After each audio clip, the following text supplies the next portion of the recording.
Halo, selamat malam pemirsa, selamat datang di iNewsroom bersama saya Diandra Mukni. Kami akan membahas berita utama secara mendalam, komprehensif, dan tentunya eksklusif. Sebagai pembuka iNewsroom kali ini, kami memiliki informasi. Jumlah korban meninggal dari longsor di Gunung Kuda Cirebon, Jawa Barat terus bertambah. Data terbaru 17 orang meninggal, belasan luka-luka dan 8 orang masih hilang.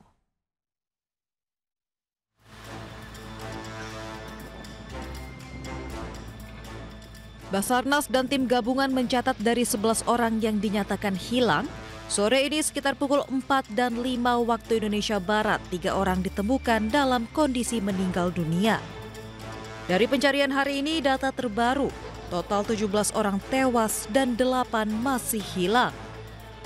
Untuk 8 korban hilang masih terus dilakukan pencarian. Tim SAR masih membuka posko pengaduan. Jumlah korban pun bisa saja bertambah. Sementara identifikasi jenazah korban tewas terus dilakukan. Sejumlah perlengkapan seperti belangkar telah disiapkan petugas kesehatan di Rumah Sakit Arja Winangun, Cirebon, Jawa Barat. Bahkan tim Posmortem Polda Jabar juga telah siap di area kamar jenazah menjelang penemuan jenazah di lokasi longsor Gunung Kuda. Proses pencarian korban hari ini sempat terhenti sejenak akibat cuaca buruk dan dikhawatirkan terjadinya longsor susulan.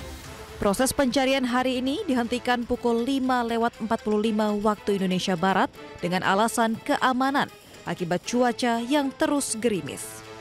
Tim Liputan iNews melaporkan. Untuk mengetahui informasi selengkapnya pemirsa, kita telah terhubung dengan rekan Nata Arman dari Gunung Kuda Cirebon, Jawa Barat. Selamat malam, Nata, seperti apa perkembangan proses pencarian korban longsor hari ini? Ya, selamat malam Diandra dan juga pemirsa terkait dengan proses pada hari kedua pencarian korban longsor yang terjadi pada kemarin 30 Mei 2025. Tadi sekitar pukul setengah 6 menjelang maghrib sudah dihentikan dan juga telah membuahkan hasil sebanyak 3 jenazah korban ini sudah berhasil ditemukan sekitar pukul 4 dan juga 2 jenazah lainnya ditemukan pada pukul 5:15 atau 5:20 dan langsung dibawa ke rumah sakit setempat. Kemudian dapat sampaikan juga bahwa untuk rekapan pada pagi hari tadi kami sempat mendapatkan informasi bahwa ada 8 orang hilang. Kemudian tadi sekitar pukul 11 sampai 12 siang update terbaru dari Kapolda Jawa Barat mengatakan bahwa menerima laporan kembali ternyata total ada 11 orang yang dilaporkan hilang.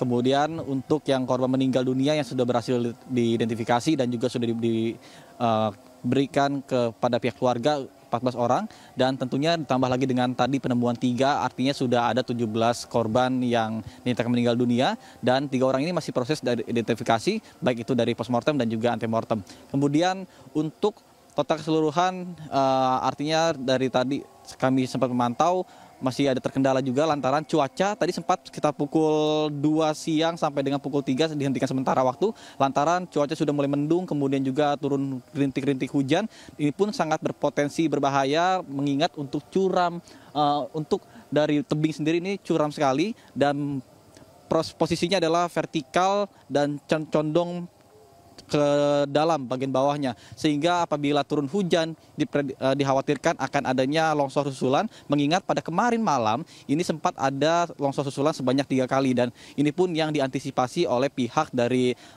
petugas gabungan TNI Polri, Basarnas dan juga BNPB. Kemudian dapat sampaikan juga bahwa tadi Gubernur Jawa Barat Deddy Mulyadi sempat berkunjung juga untuk melihat peninjauan lokasi terkait dengan bencana longsor yang kemarin.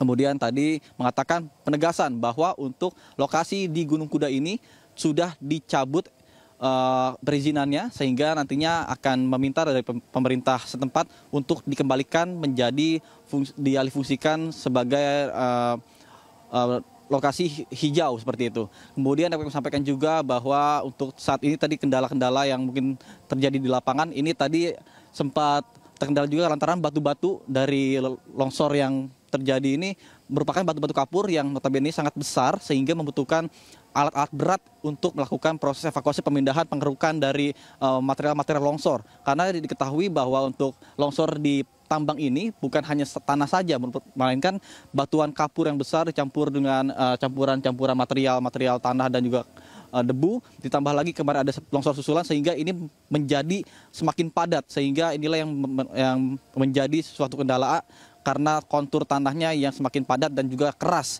Kemudian dapat kami sampaikan juga bahwa tadi sempat juga sekitar pukul 4 sore ditemukan juga ada eskavator atau belko yang kemarin merupakan turut menjadi korban, dan di dalamnya tadi sempat dilakukan evakuasi juga jenazahnya yang termasuk dari 3 orang itu, kemudian langsung dibawa ke rumah sakit setempat untuk melakukan proses identifikasi. Dan tentunya kami juga akan terus mengupdate informasi terkini terkait dengan update pada besok hari akan dilanjutkan kembali proses dari pencarian evakuasi korban meninggal dunia. Sementara Diandra. Nata, tadi kan dikonfirmasi ada 17 orang tewas dan juga 8 masih hilang. Sementara itu untuk pencarian sendiri nanti akan dilanjutkan esok hari atau seperti apa? Mengingat tadi kan juga dibilang kendala pencarian ini adalah dikhawatirkan ada longsor susulan seperti itu. Ya, betul sekali Diandra, bahwa tadi kami sempat berbincang juga untuk seperti kemarin pada tanggal 30 pada hari pertama ini sempat dihentikan pada pukul 17.00 waktu Indonesia Barat, mengingat sudah malam juga, kemudian juga sangat berpotensi apabila ada runtuhan dari atas ini tidak terlihat. Ini karena gelap sekali, pencahayaan sangat minim, sehingga inilah yang menyebabkan salah satu dari solusi untuk demi proses keamanan dari personil itu sendiri. Kemudian untuk selanjutnya akan dilanjutkan pada besok pagi rencananya dengan menggunakan alat berat juga dan juga anjing pelacak untuk mempermudah proses dari pencarian korban yang tertimbun di longsoran. Dan juga tadi sempat juga dikatakan dari Kapolda Jawa Barat dan juga Deddy Mulyadi bahwa mengapa alasan ditutup dari tambang ini lantaran tidak sesuai dengan SOP. Biasanya tambang ini dibuat ada terasering sehingga berbentuk corong seperti ini untuk menghindari atau antisipasi terjadinya longsor. Namun ini berbentuknya garis vertikal 90 derajat, bahkan ketika pengerukan yang diambil dari bawah, ini posisinya jadi mengkerut seperti ini. Sehingga ketika ada material yang jatuh, ini tentunya langsung jatuh ke bawah dan tidak ada tanda-tanda, sehingga para pekerja yang sedang melakukan aktivitas bekerja ini tidak bisa sempat untuk melakukan evakuasi. Kemudian tadi juga kami mendengarkan informasi dari warga setempat bahwa biasanya ketika beberapa kali terjadi longsor, karena ini bukan pertama kalinya terjadi longsor, ada beberapa tanda seperti bunyi gemuruh yang biasa terjadi. Namun pada kemarin pada pukul 10 pagi tanggal 30 Mei 2025 tidak ada tanda-tanda sama sekali, tiba-tiba langsung jatuh dari ketinggian yang sekitar 500 sampai 600 meter. Kemudian untuk material longsor yang jatuh ke bawah ini membuat seperti tumpukan dengan ketinggian ketebalan kurang lebih 20 sampai 30 meter. Inilah yang menjadi kesulitan dari para petugas gabungan untuk melakukan proses evakuasi para korban yang tertimbun longsor. Sementara Diandra.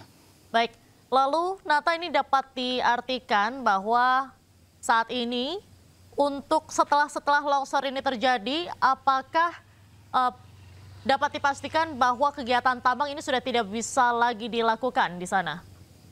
Sudah dihentikan secara total? Ya, sesuai dengan instruksi dari Gubernur Jawa Barat Deddy Mulyadi bersama dengan koordinasi dengan Kapolda Jawa Barat yang mengatakan bahwa untuk izin sendiri sudah dicabut pada tanggal 30 Mei 2025 kemarin. Tentunya sudah tidak ada lagi aktivitas tambang yang diperizinkan karena memang di sini ada 3 perusahaan. Jadi ada 3 perusahaan yang mengelola atau mengambil batuan kapur untuk nantinya diproduksi di beberapa perusahaan tersebut. Namun karena kejadiannya sering sekali terjadi longsor, bahkan pada beberapa tahun lalu sempat memakan korban sekitar 2 atau 4 orang.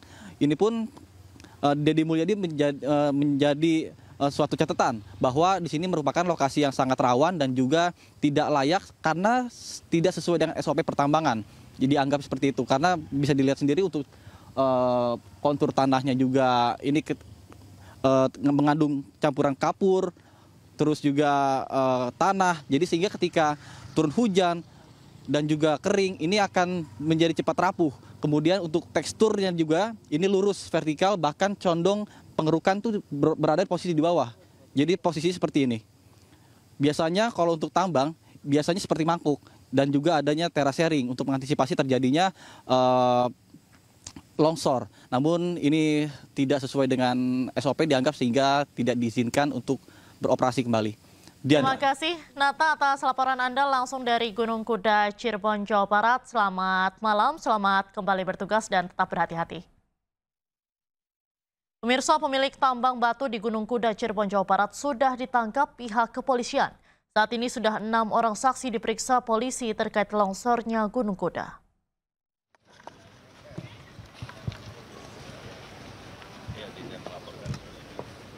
Polisi sudah mengamankan pemilik tambang untuk diminta keterangan terkait peristiwa longsor. Sebelumnya tambang Galian C ini memiliki izin dan aktif hingga November 2025. Saat ini sudah 6 orang saksi diperiksa polisi terkait longsornya Gunung Kuda sehingga menelan korban sebanyak 17 jiwa. Ke-6 orang yang diperiksa berasal dari 4 yayasan yang diduga terlibat dalam aktivitas pertambangan.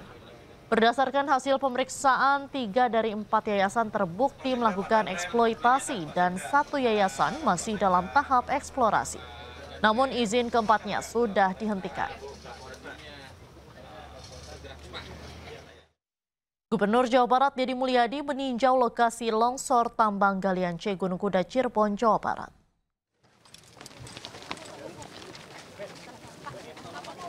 Deddy Mulyadi bersama jajaran memantau proses evakuasi area penambangan Gunung Kuda, Kecamatan Duku Puntang, Kabupaten Cirebon, Jawa Barat. Deddy menjamin saat ini izin perusahaan yang mengelola area penambangan sudah dihentikan. Deddy pun sudah berkoordinasi dengan dinas terkait agar mencabut semua izin penambangan di area Jawa Barat. Tak hanya itu, pemirsa, Deddy juga menyampaikan jika dirinya bersedia untuk menjadi ayah asuh bagi anak-anak korban yang ditinggalkan orang tuanya.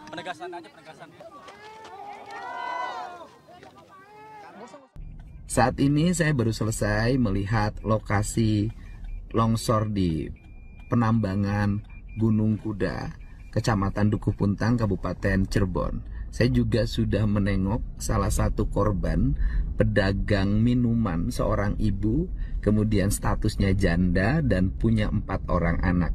Dari 4 orang anak ini, 2 orang sudah menikah, 1 orang lagi persiapan untuk bekerja di Jepang, dan 1 orang masih status pelajar kelas 1 SMA.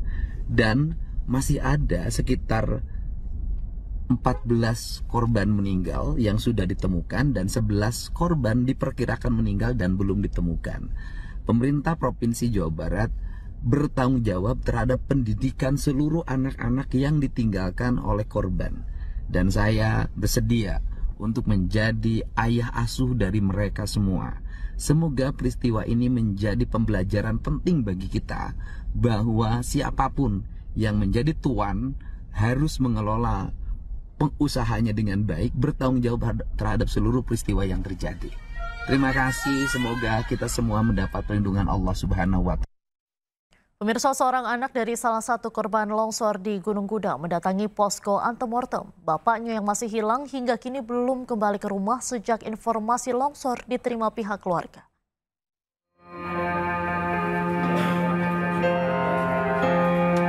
Seorang anak mendatangi posko antemortem di Rumah Sakit Arjawinangun, Jawa Barat.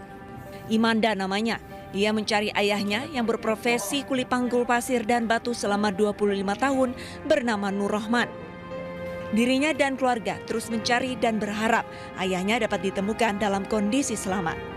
Namun saat ini Imanda hanya bisa ikhtiar dengan mengikuti tes antemortem agar bisa mencocokkan DNA-nya dengan korban-korban yang sudah ditemukan petugas.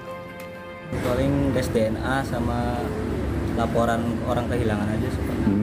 Tadi apa yang dilakukan oleh petugas terhadap akang? Tes DNA, Pak. Berupa apa? Berupa semacam tes dari mulut itu. Nah itu sudah ini kan informasi orang tua belum ditemukan. Iya. Itu gimana awalnya informasi itu oleh pihak keluarga yang diterima? Dari informasi dari keluarga mah dari hari Jumat tuh belum ketemu sampai sekarang. Cuma tadi ada informasi katanya ada di rumah sakit sini, kayak kesini udah bukan, berarti nggak ada. Selain mendatangi Rumah Sakit Arjawinangun, Imanda juga akan mendatangi rumah sakit lain untuk mengetahui keberadaan ayahnya. Dari Majalengka, Jawa Barat, Muhammad Zeni Johadi, iNews melaporkan. Sebelumnya, Gunung Kuda di Kabupaten Cirebon juga pernah mengalami longsor pada 11 Februari 2025. Longsor serupa juga pernah terjadi pada 19 Juni 2023 yang sempat menghebohkan masyarakat.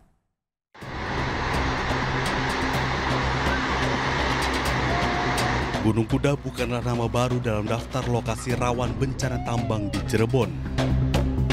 Pada 11 Februari 2025, lokasi yang sama sempat mengalami longsor. Meski tidak memakan korban jiwa karena aktivitas penambangan dihentikan sementara saat itu, peringatan dari para ahli geologi dan lingkungan telah dilontarkan sejak lama. Namun hal tersebut tidak ditindaklanjuti dengan langkah konkret oleh pihak pengelola penambangan batu andesit di Gunung Kuda yang memang menjadi sumber mata pencaharian bagi ratusan warga sekitar. Namun aktivitas ini dinilai tidak sebanding dengan resiko keselamatan dan kerusakan lingkungan yang ditimbulkan.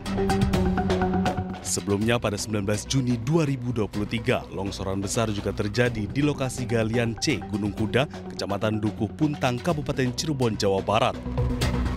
Pengelola tambang mengaku peristiwa ini sengaja dilakukan sebagai bagian dari aktivitas pertambangan. Detik-detik longsor tambang galian C Gunung Kuda sempat menghebohkan masyarakat karena guguran material tanah dan batuan menyebabkan debu yang membumbung tinggi di sekitar area tambang. Menurut pengelola galian C, longsoran yang terjadi merupakan bagian dari kegiatan pertambangan. Undercutting dilakukan karena masih belum ada akses untuk pertambangan di jalur atas. Tidak ada korban jiwa saat terjadi longsor yang dibuat secara sengaja ini. Pihak pengelola memastikan seluruh area sudah bersih sebelum longsoran dilakukan. Kita beralih ke informasi selanjutnya, pemirsa. Hari ketiga libur panjang akhir pekan, suasana di Stasiun Pasar Senen Jakarta terpantau ramai oleh penumpang yang baru memulai perjalanan. Hingga Sabtu ini, PT KAI mencatat keramaian didominasi oleh penumpang yang tiba di daerah operasi 1 Jakarta dibandingkan yang akan berangkat. Hal ini diperkirakan karena libur panjang yang hampir usai. Selain itu, puncak arus balik libur panjang diprediksi akan terjadi pada hari Minggu 1 Juni besok.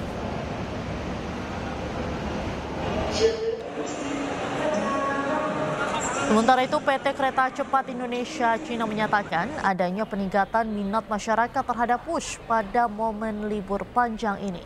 KCIC mencatat jumlah penumpang yang menggunakan layanan Wush pada libur panjang ini diperkirakan akan terus meningkat. Pasalnya secara total, tiket Wush yang telah terjual hingga keberangkatan pada hari Minggu besok mencapai 70.000 tiket. Untuk menjaga kelancaran operasional dan meningkatkan kenyamanan penumpang, KCIC telah menyiagakan tambahan 50 petugas yang tersebar di titik layanan, boarding area, hingga pintu masuk penumpang kereta cepat Wush di seluruh stasiun. Kita melihat memang di musim libur panjang ini juga dipadati oleh penumpang-penumpang dari luar negeri ya. Jadi tidak hanya masyarakat kita, tapi juga cukup banyak wisatawan asing. Dan kita tentunya menyiapkan beragam layanan dan juga fasilitas di stasiun-stasiun Wush pada momen libur panjang kali ini. Pemirsa, selanjutnya kita pantau CCTV dari NTMC Polri di sejumlah titik di tanah air.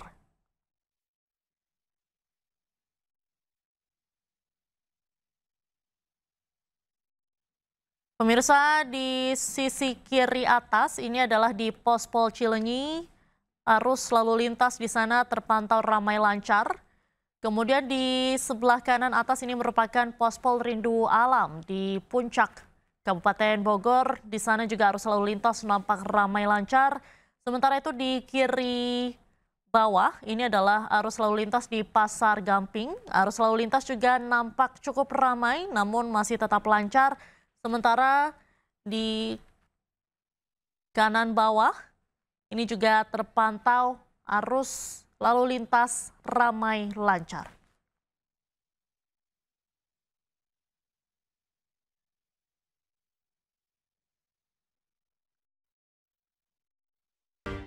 Anak kembali di Newsroom bersama saya Diandra Mukni. Pemirsa, dukungan terhadap Presiden ke-7 RI Joko Widodo terus mengalir di tengah gugatan dugaan ijazah palsu yang tengah bergulir di Pengadilan Negeri Solo. Sejumlah teman seangkatan Jokowi di SMA Negeri 6 Solo berencana mengajukan gugatan intervensi terkait polemik ijazah SMA 6 Solo.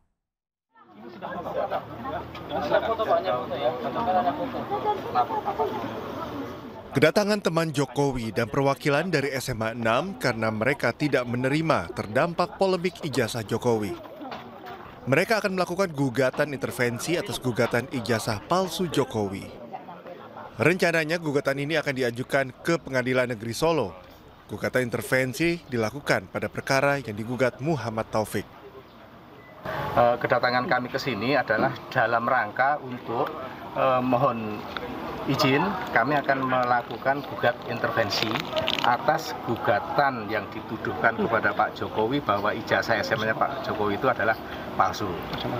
Tentunya kami ini sebagai dulunya adalah alumni atau siswa, kami ini juga punya produk ijazah SMA 6 yang sama dengan yang dimiliki oleh teman-teman yang pada saat itu lulus di tahun 1980.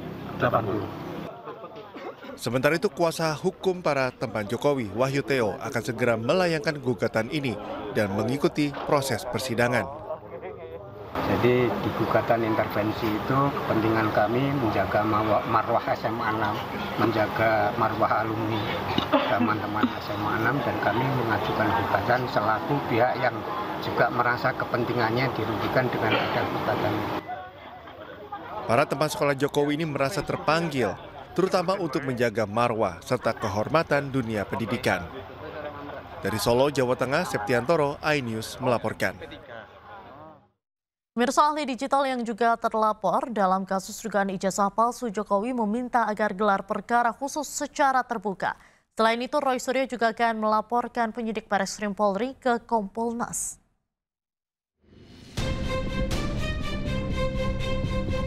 Ahli digital yang juga terlapor kasus dugaan ijazah palsu Presiden ke-7 RI Joko Widodo, Roy Suryo, meminta gelar perkara khusus secara terbuka dalam kasus yang dilaporkan oleh Tim Pembela Ulama dan Aktivis atau TPUA.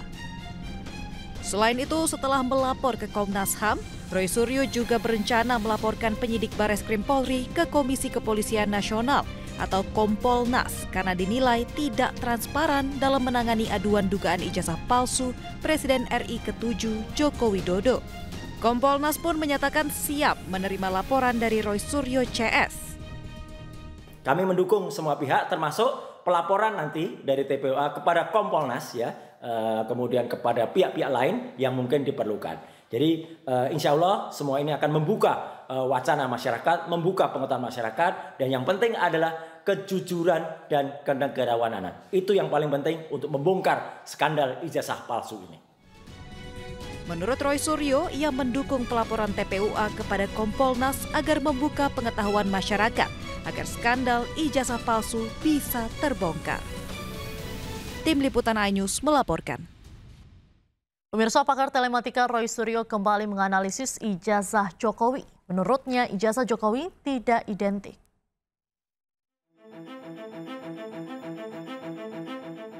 Pakar telematika Roy Suryo menganalisis keaslian ijazah Presiden ke-7 Joko Widodo.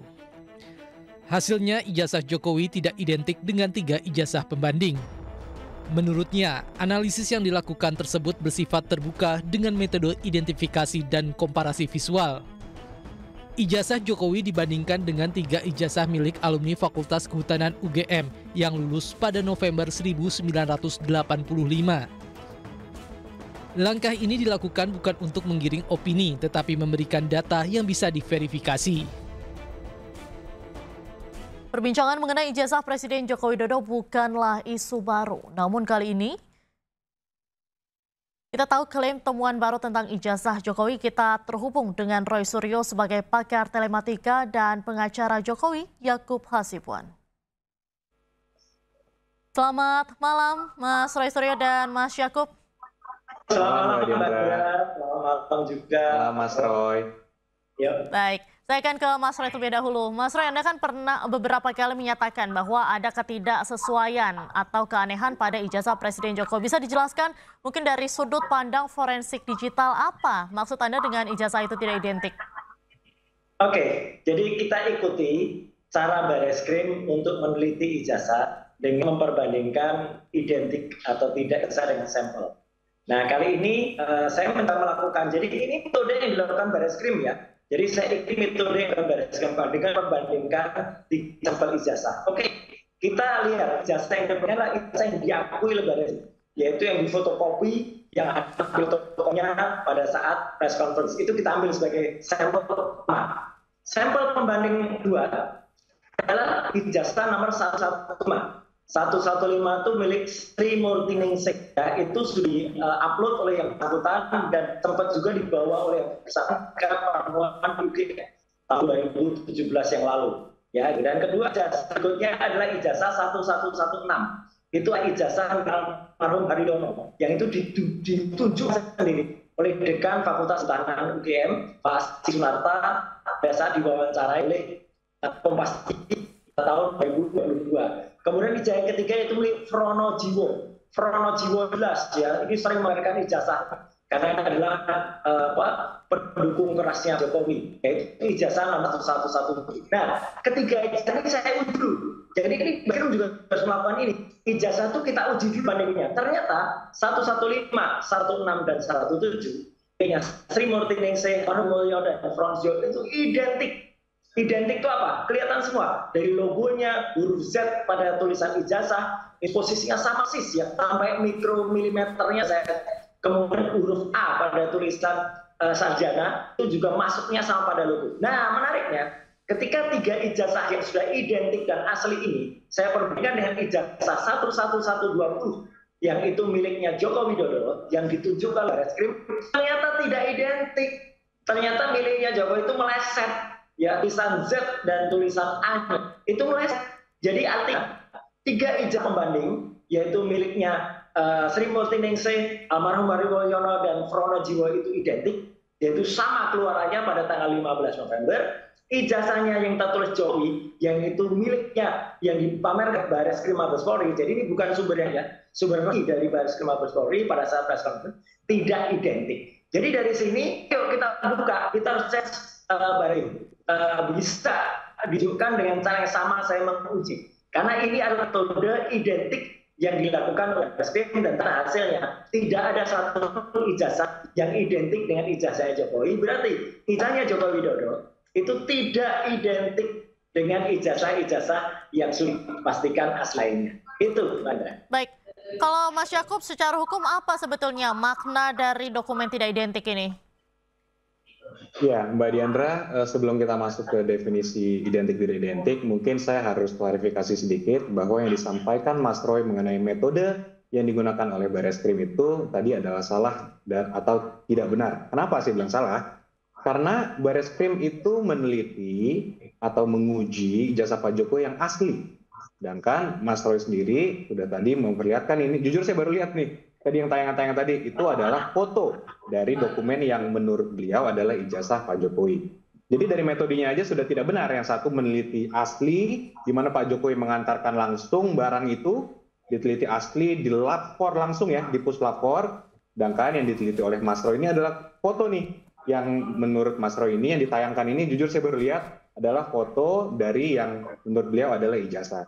Jadi dari situ aja sudah tidak benar. Sehingga yang lain menurut saya tidak perlu komentari, karena dari metodenya saja sudah tidak apple to apple dan tidak benar gitu ya. Nah, kemudian sedikit kalau kita flashback Mbak Diandra, dulu kan dari pihaknya kubunya Mas Roy lah saya bilangnya lah ya. Kubu Mas Roy dulu menganalisa suatu gambar yang menurut beliau dulu didapat foto dari UGM, kemudian foto dari kader PSI dan lain-lain. Kemudian kubu mereka meminta pada Bareskrim untuk harus periksa, harus diambil ijazahnya sehingga dipuslaporkan. Kemudian kami memberikan kepada puslapor, walaupun ini masih dalam penyelidikan, tapi Pak Jokowi dengan itikat baiknya memberikan agar masalah ini tidak berlarut-larut untuk diperiksa. Nah, Bareskrim sudah memeriksa dan dikatakan sebagai identik. Sekarang balik lagi, mereka mundur lagi nih. Yang dari memeriksa asli, sekarang menganalisa foto lagi. Yang menurut mereka adalah foto dari... Ya, karena Bareskrim ditampilkan itu fotokopi, Mas. Sabar, Mas. Saya tadi nggak mau motong Mas Roy ya. Mohon maaf, Mas. Oke, silakan. Ya, kemudian setelah itu sudah mundur lagi, jadi kita agak bingung nih, Mbak Diandra, untuk menalarkannya ya. dulu foto, kemudian asli, sekarang asli sudah dikategorikan identik, mundur lagi ke foto. Nah, tadi Mbak Diandra nanya lagi, menurut hukum itu identik tidak identik seperti apa? Nah, harus bisa dibedakan, Mbak, bahwa hasil puslap-4 dengan hasil penyelidikan.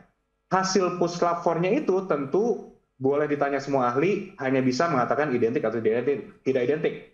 Nah, bahasa ada kepalsuan atau asli itu adalah dari hasil penyelidikan. Dari hasil penyelidikan, karena telah ditelaah saksi-saksi, kemudian semua dokumen-dokumen yang telah diperiksa, dan terakhir itu juga dari puslap-4 menyatakan identik, maka disimpulkan tidak ada tindak pidana.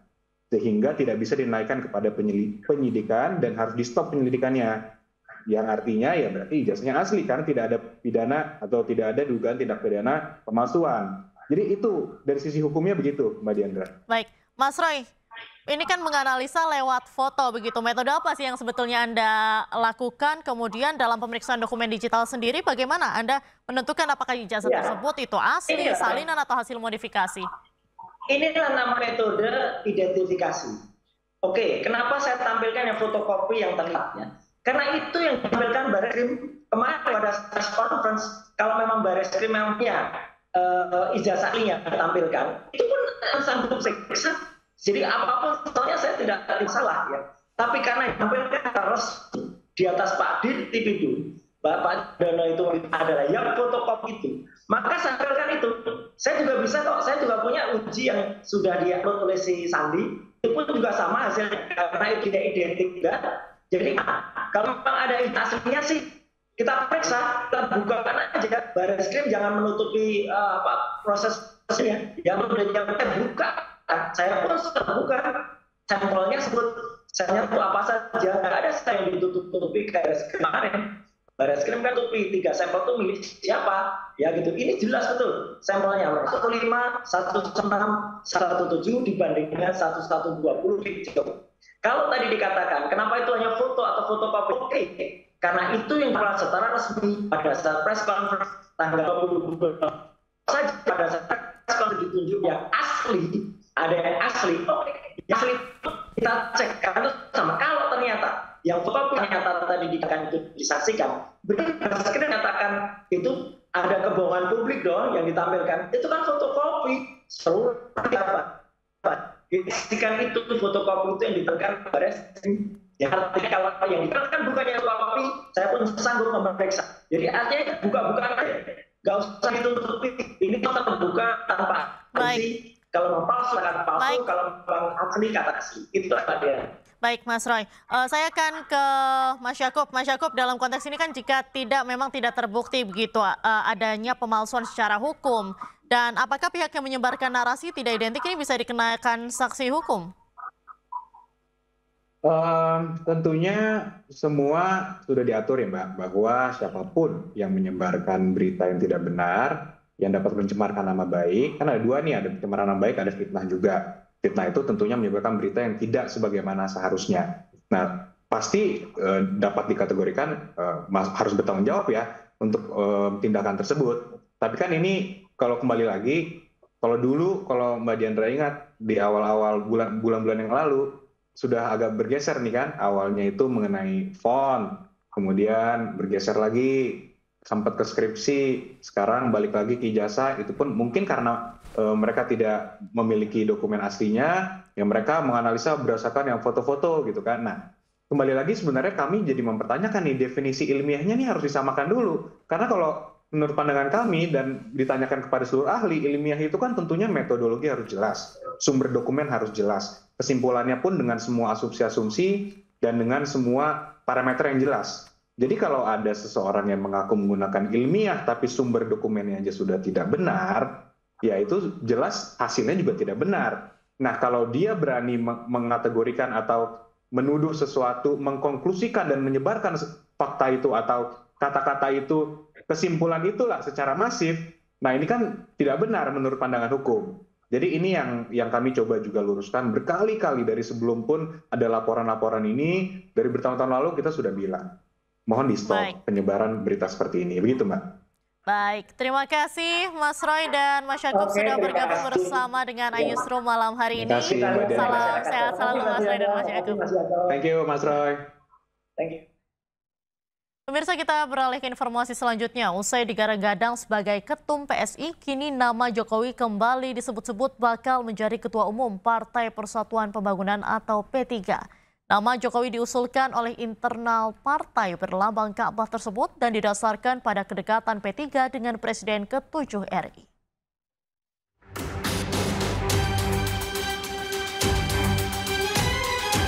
Nama Presiden ke-7 Republik Indonesia, Joko Widodo, kembali dijagokan memimpin Partai Politik Indonesia. Kini namanya dijagokan untuk menjadi Ketua Umum Partai Persatuan Pembangunan atau P3. Nama Jokowi sendiri dijagokan oleh elit partai berlambang Ka'bah tersebut, yakni Ade Irfan Pulungan. Ade menyebut kemunculan nama Jokowi didasarkan atas kedekatan P3 dengan Presiden ke-7 Republik Indonesia tersebut. Terlebih, P3 selalu mendapat tempat di lingkaran kekuasaan ketika Jokowi menjabat sebagai presiden selama 2 periode. Sebelumnya nama Jokowi digadang-gadang sebagai Ketua Umum Partai Solidaritas Indonesia atau PSI. Jokowi pun merespon dengan menyebut masih melakukan kalkulasi. Masih dalam kalkulasi. Jangan sampai kalau nanti misalnya saya ikut saya kalah. Tapi sudah mendaftar Bapak? Belum, kan masih panjang sampai Juni. Saya ingat saya masih Juni. Nanti kalau misalnya mendaftar akan bersaing dengan anak sendiri Pak, Mas Kaisang? Ya nggak tahu. Kalau saya mendaftar mungkin yang lain nggak mendaftar mungkin.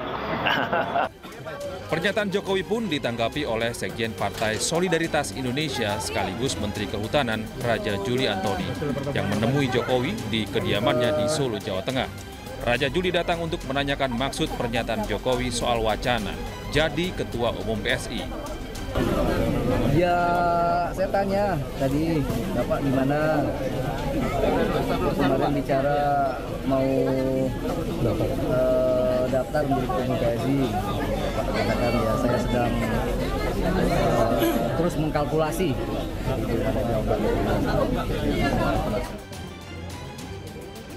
Selain Jokowi, nama Ketua Umum petahana Kaisang Pangarep juga menjadi calon kuat dalam bursa pemilihan Ketua Umum PSI. Kini publik menunggu, apakah Jokowi benar akan maju sebagai Ketua Umum pada Kongres Nasional PSI Juli mendatang dan bersaing melawan putra bungsunya, ataukah justru menjatuhkan pilihan ke P3.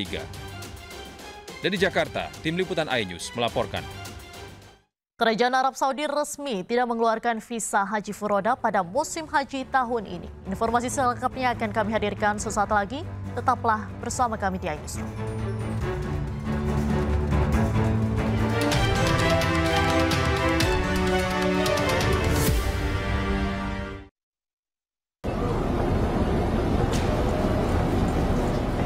Inilah video viral yang menunjukkan kondisi pesawat komersial menuju Arab Saudi di mana kursi penumpang terlihat kosong.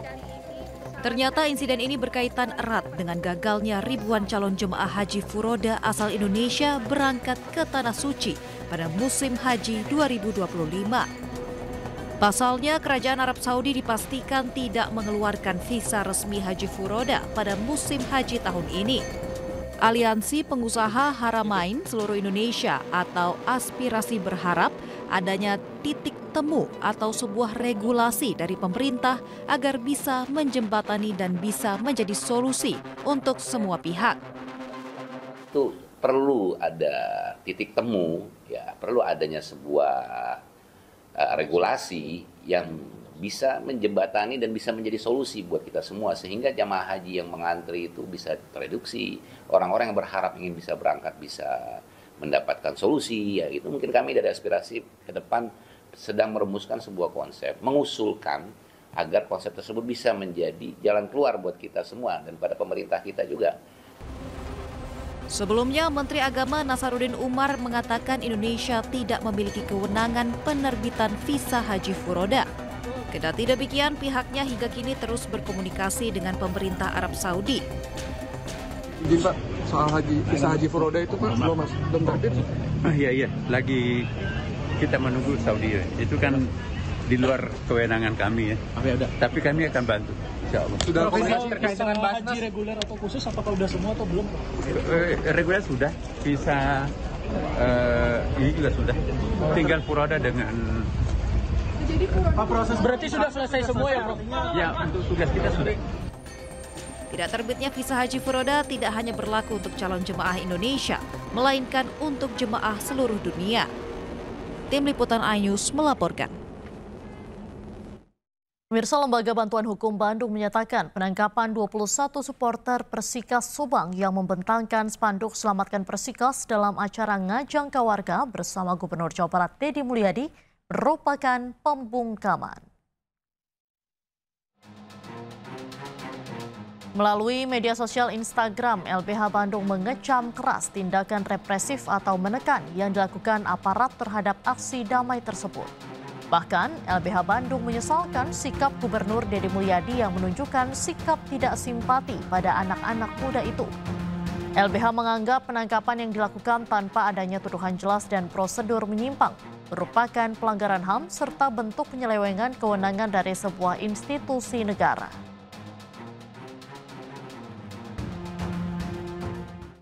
Sebelumnya, buat Gubernur Jawa Barat Deddy Mulyadi marah 20 supporter Persikas Subang yang menggelar aksi Selamatkan Persikas ditangkap Polres Subang.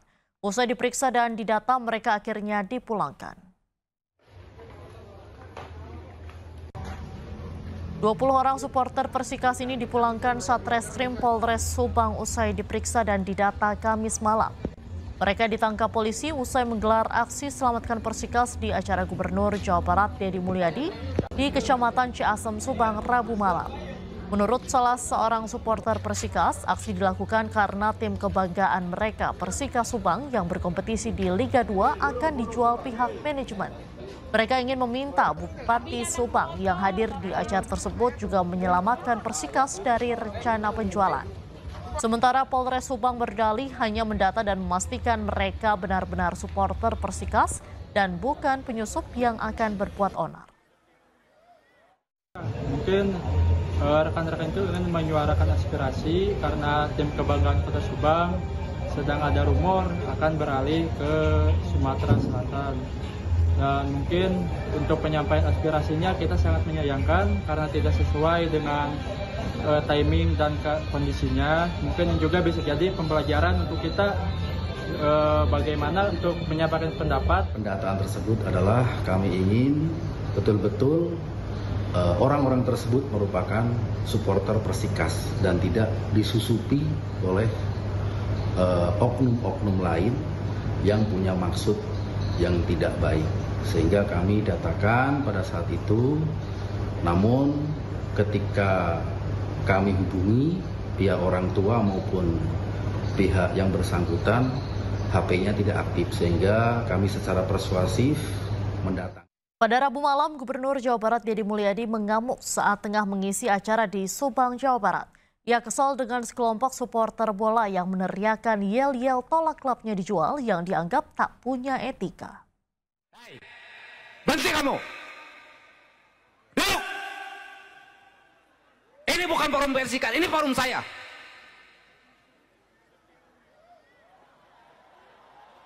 Siapa kamu? Tolongkan spanduknya. Gubernur Jawa Barat Deddy Mulyadi mengamuk saat hadir di acara Nganjang Karakyat di Desa Sukamandi Jaya, Kecamatan Ciasem, Subang, Rabu 28 Mei 2025. Deddy bahkan bangkit dari duduknya dan melanjutkan kemarahannya.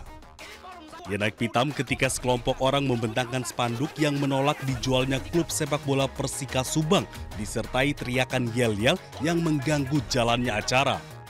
Ngaku anak muda, ngaku berpendidikan, nggak punya ini penderitaan rakyat dan urusan Persikas. Urusan Persikas bukan di sini di lapangan, dan bukan urusan saya. Kamu ada orang menderita lagi diselamatkan, kamu teriak Persikas. Siapa kamu? Masuk sini. Cari siapa orangnya. Dengan saya sini. Deddy Mulyadi marah karena saat insiden terjadi ia tengah berdiskusi dengan ibu 4 anak yang ditinggal suaminya menikah lagi. Usai kejadian, Deddy pun memberikan penjelasan di akun Instagram pribadinya. Ia menyebut kemarahannya bukan soal penolakan kritik melainkan soal sikap dan etika dalam menyampaikan aspirasi. Saya malam itu marah karena ada sekelompok orang yang tidak memiliki adab dalam hidupnya. Di saat air mata jatuh, karena rasa empati pada derita seorang ibu yang memiliki 4 anak dan membiayai mereka hanya dengan memungut botol-botol bekas, tetapi anaknya bisa tumbuh dengan baik. Suaminya menikah lagi dengan orang lain. Ini berteriak yel-yel untuk menyelamatkan Persikas karena klubnya berpindah tempat dibeli oleh pihak lain. Tentunya sikap ini adalah sikap yang tidak beradab, yang menempatkan sebuah masalah tidak pada tempatnya.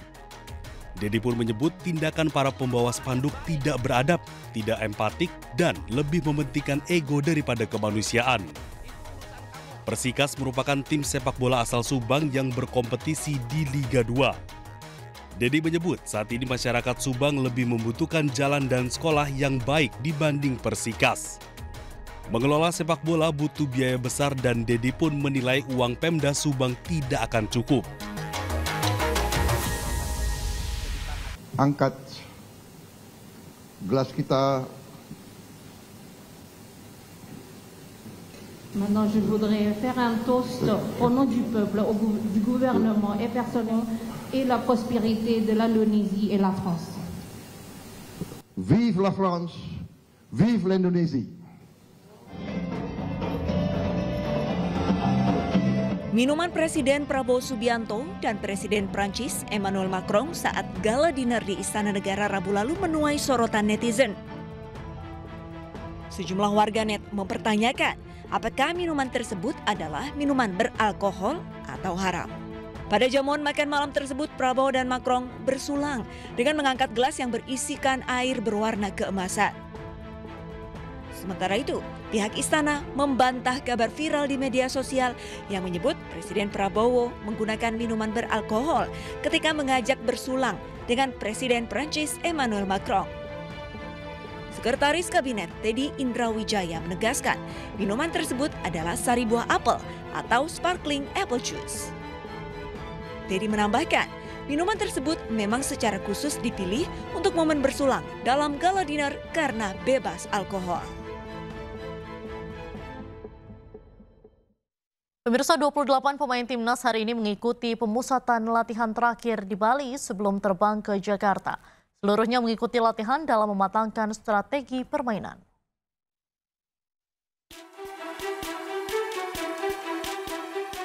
Dari prediksi pemain yang akan dipilih di bawah Mister Gawang, Kluivert akan memilih Emil Audero menggantikan Martin Pas yang tak bisa bermain karena akumulasi kartu. Sementara di lini belakang, trio benteng timnas masih akan menjadi andalan diisi Rizky Ridho, sang kapten J. Ijes dan Justin Hubner. Di sektor tengah, Tom Haye dan Joe Pelpesi akan mengisi lini tengah dibantu Dean James dan Kelvin Perdong. Untuk barisan depan, Kluivert akan menduetkan Yaakob Sayuri dan Egy Maulana Fikri dengan Ole Rumani yang kembali menjadi ujung tombak. Usai menjalani pemusatan latihan selama 5 hari di Bali, hari Sabtu sore ini menjadi hari terakhir skuad Garuda menjalani sesi latihan di Pusat Pelatihan Bali United kawasan Pantai Purnama, Kabupaten Gianyar, Bali.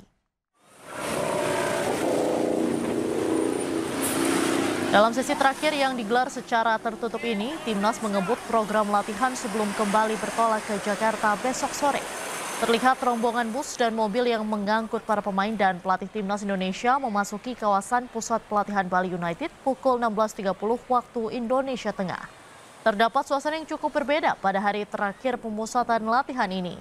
Biasanya kawasan Pusat Pelatihan Bali United disterilkan dari aktivitas warga. Namun sore ini banyak anak-anak dari Akademi Sekolah Sepak Bola yang melaksanakan latihan di kawasan tersebut. Walaupun kawasan Pusat Pelatihan Bali United cukup ramai aktivitas, namun sesi latihan timnas tetap tertutup dan dilakukan sterilisasi di kawasan tertentu. Pemirsa, Ketua Umum PSSI Erick Thohir meminta Timnas Indonesia fokus menghadapi Tiongkok dengan misi meraup 3 poin. Jika gagal menang, langkah skuad Garuda menuju playoff akan makin berat.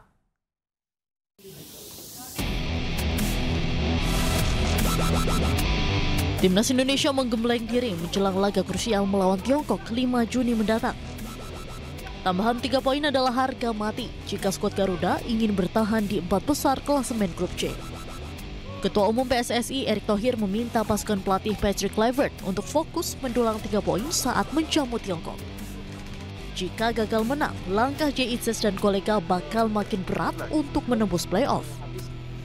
Erick Thohir optimistis dukungan supporter yang bakal memadati GBK Senayan Jakarta kian melecut motivasi dan spirit timnas.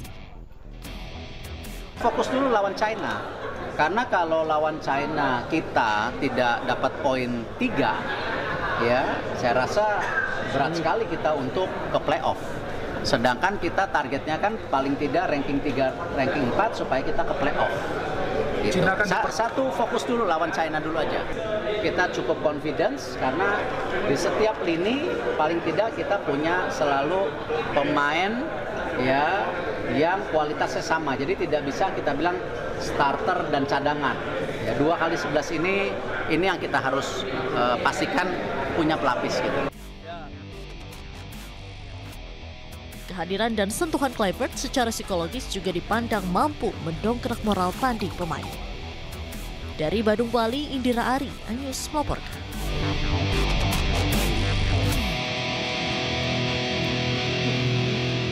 Timnas Indonesia Miss Hilgers menggila di atas panggung saat perayaan ulang tahun Ketum PSSI Erick Thohir di Bali. Hilgers bernyanyi lagu Gemu Famire sambil berjoget. Dan pemirsa, usai sudah kebersamaan kita dalam iNewsroom hari ini, temukan informasi-informasi terbaru lainnya di www.inews.id.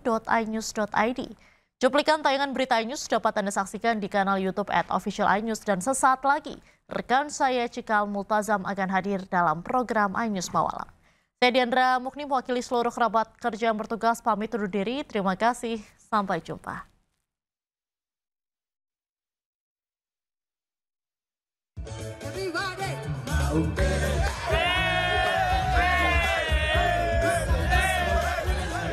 Baik Timnas Indonesia Miss Hilgers tampil pecah saat perayaan ulang tahun Ketua Umum PSSI Erick Thohir di Bali 30 Mei kemarin. Di atas panggung, Back FC20 itu bernyanyi dan berjoget lagu Gemu Famire bersama Nadeo Argawinata. Meski tak hafal lagunya, tak menyurutkan semangat Hilgers untuk bergoyang. Di sela-sela pemusatan latihan jelang lawan Cina, momen kemeriahan tetap mewarnai perayaan ultah Ketum PSSI yang ke-55 tahun. Para pemain, pelatih, dan staf timnas makan malam bersama Erick Thohir. Erick Thohir pun mendapat ucapan selamat dari para pemain. Sementara itu, pelatih Patrick Kluivert juga menjanjikan kemenangan atas Cina. Pak Erick, happy birthday to you. Yeah. The staff and the players. Our gift to you will be the 3 points against China. Dalam kesempatan itu, Erick Thohir juga mendapat hadiah foto dari seluruh pemain timnas lengkap dengan tanda tangan. Well, thank you. It's been a lovely day. Everybody.